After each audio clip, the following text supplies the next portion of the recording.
Sustainability has a misnomer in the country. It's not what energy, it's how as a country we utilize what we have, where we get it from, and position the country to be impacted, how we're impacted around the world. This country is still the #1 country in the world, but we have to stay that way. It's a new world view of an old world problem. If you look at nuke, you look at gas, nuke is a 60-year-old technology. I mean, the nuclear concept was built in the days of Trinity, back in the 40s. And we took that and made it into power.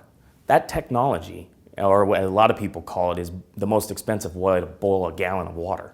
But it's still incredibly efficient. Oil and gas. I mean, oil and gas has been around since Standard Oil and longer before that. I mean, when we turn in kerosene. The concepts have always been large producers creating large amounts of energy, bringing it to the consumer, and the consumer using it. When it leaves the production, when it leaves from production into consumption, it leaves there's no intelligence. The grid is 50 years old. Even when they put the smart grid in, it's still not that intelligent.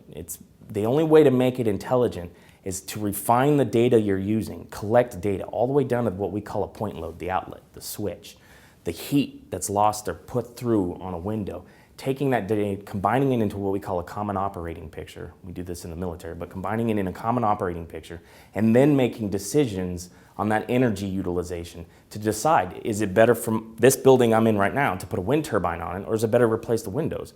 Or because I'm getting very little energy savings because this building's so well built anyways, it might be better not to do anything.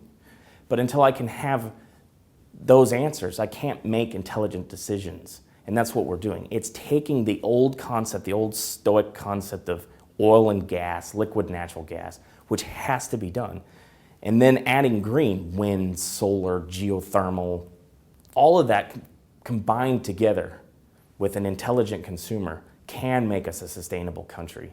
Infuse provides solutions based on the building, solutions based on what we call persistent surveillance buoys, solutions that help the different areas that we're focused on, be it military, be it commercial buildings, be it hybrid vehicles. I mean, we're working on mobile assets, what we call mobile assets, vehicles, trucks, things of that nature, making them more intelligent, more efficient. So Infuse will help that. InScope is going to push farther and farther into policy on the Hill, working both sides of the line. We're not blue or red. We're there to make sure this country, that's what excites our division, the Mission Systems Division.